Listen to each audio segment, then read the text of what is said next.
No niin, terve. Täällä on mielenkiintoinen paketti. Meidän päästä aukasi ja on nyt toinenkin pää auki. Katsotaan mitä täältä löytyy. Ai tuossa keskellä näkyy vielä tukiteippi tuosta. No niin, mitäs täältä löytyykään? Ville Pitkänen tulevaisuus tehdään yhdessä ja täällä takana on sitten vähän tekstiäkin ja tekstiä menee näin oma esittely tietenkin, että minä olen Ville Pitkänen, maatalousyrittäjä Kuusamon Lehdon kylästä Suiningilta. Olen 3. kertaa ehdolla. Ja sitten siellä on minun, mitä olen nyt viimeisellä valtuustokaudella minä nyt on ollut varavaltuutettu ja sitten tarkastuslautakunnan jäsen ja myös kirkkovaltuuston varajäsenenä sitten. Ja muita luottamustoimia minulla on MTK Kuusamon puheenjohtajuus tällä hetkellä ja sitten nyt vuoden alusta Metsänhoitoyhdistys Koillismaan valtuustojäsen ensimmäistä kautta että nyt olisi tarjolla yhteistyökykyistä joukkuepelaajaa nimenomaan tuonne Kuusamon kaupungin valtuustoon ja senhän te kuntalaiset rakkaat päätätte, että ketkä nyt seuraavat 4 vuotta hoitaa näitä meidän kuusamolaisten asioita. Minulle on se hyvin tärkeää, että kaupungin talous on vakaa.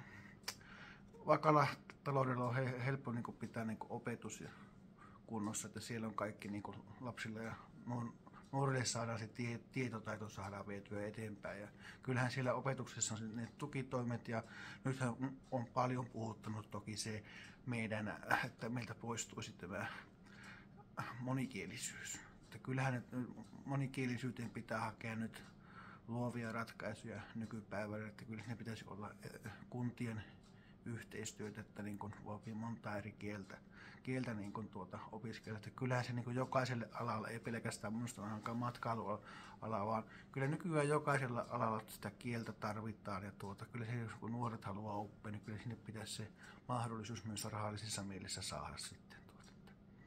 Ja vakaaseen talouteenhan kuuluu se, että tehdään järkeviä investointeja, mielellään semmoisia investointeja, jotka edistävät kasvua. Kasvuinvestointeja me tarvitaan aina.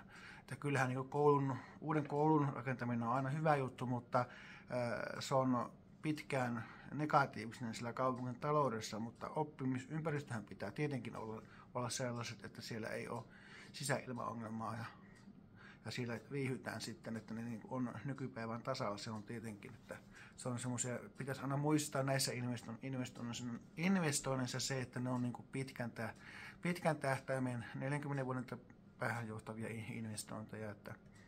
Että ainahan uusi koulu on positiivinen asia, mutta silloin jos myös joudutaan sopeutustoimien takia lakkauttamaan joku koulu, niin silloin samaan aikaan se ei tunnu kaikista ihan reilulta.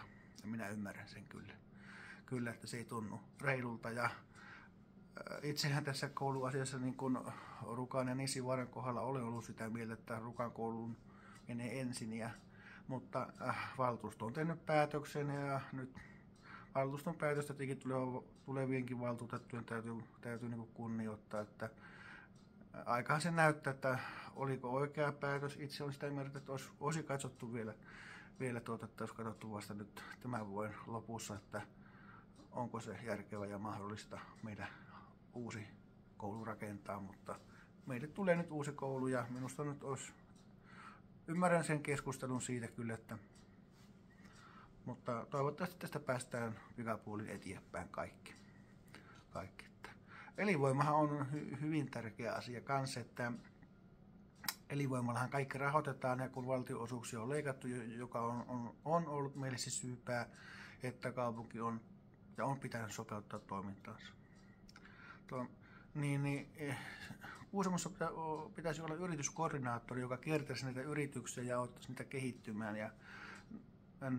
Että yritykset, kun ne lähtee investoimaan tai suunnitellaan sukupolvenvaihdosta tai ne etsii jatkajaa, niin tämä on tässä sellainen apulinkkinä, että jokainen sukupolvenvaihdossa yrityskauppaa, jos yritys jatkaa, niin se ylläpitää olemassa olevaa elinvoimaa ja ne, jotka laajentaa tai tulee uusia, niin ne lisäävät elinvoimaa. Ja elinvoiman kauttahan tulee verotuloja ja verotulojen kauttahan meillä pitää tulevaisuus aika pitkälti rakentaa sitä kautta se rahoitus, että kyllä se kaupungin tulot ja menot pitää saada tasapainoon. Se on ensiarvoisen tärkeää ja se, että jos joitain investointeja siirretään ja tehdään ne myöhemmin, sekin on ihan se on järkevää ja realistista toimintaa, että kyllähän talousta pitää hoitaa realistisesti.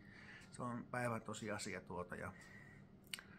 että kyllähän nyt perusopetuksessa ja kulttuuri- ja liikuntapalvelussahan varsinkin on tullut maksun korotuksia ja se tulee tästä sopeutustoimista osittain, että se tulee sieltä, että toivotaan, että nyt saadaan talous niin vakaaseen tilaan ja niin, ei tarvitse sieltä sitten leikkuria käydä, mutta ei sillä kyllä paljon ole mitään leikattavaa, että en kyllä suosi sinne sitä kohdentamista, että